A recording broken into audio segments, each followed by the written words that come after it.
At ayan! Hello! Ngayong araw, samahan nyo na naman ako magluto ng chicken creamer with mushroom. Meron tayong chicken, mushroom, cream at margarine or butter. Oyster, chicken cubes, garlic, then onion. At lastly pala is pepper. At habang nagluluto nga ako, napansin ko yung mga anak ko naglalaro.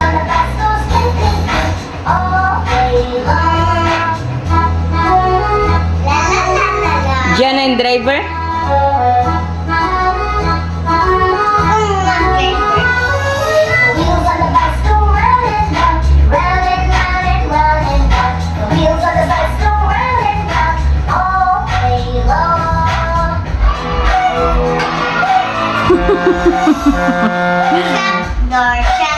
Shut door.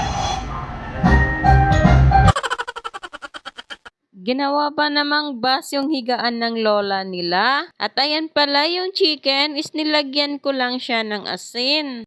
Then garlic powder. At saka yung paminta.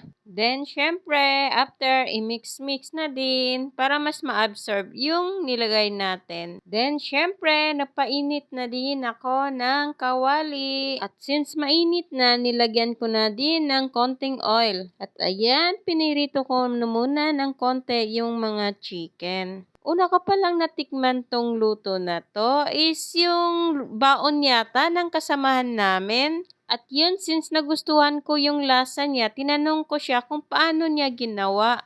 At yun nga, tinuruan niya ako. Yun nga, nung una ko palang niluto to dito sa bahay, syempre natikman nila. Hindi ko na ini-expect na ganun pala nila talaga magugustuhan to. Yung asawa ko, nagulat siya na may alam pala ako na ganong luto. Sabi niya, mala restaurant daw na lasa. Tapos nga si Iman, gustong-gusto niya rin pala talaga. Tulad ngayon, si Iman, ilang beses kumain. Diba, kitang-kita mo talaga pag gustong-gusto nila yung ulam. Kasi dati, ang natitikman lang nila na chicken is kundi prito, sabaw.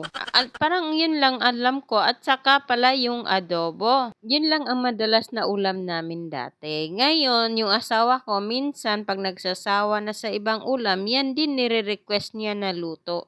At since naprito na pala lahat, hindi ko na tinanggal. Binawasan ko lang ng oil kasi paglulutuan ko lang din naman. As you can see, nilagyan ko lang siya ng konting margarine or at least butter. Then, syempre, ginisa na natin ang sibuyas at bawang. Then, sinunod ko na yung mushroom. Then, yung Nestle cream at saka yung oyster. Tapos, hindi ko na din pala nilagay yung chicken cubes kanina kasi since mayroon na tayong oyster. At yan, nilagay ko na din yung mga chicken.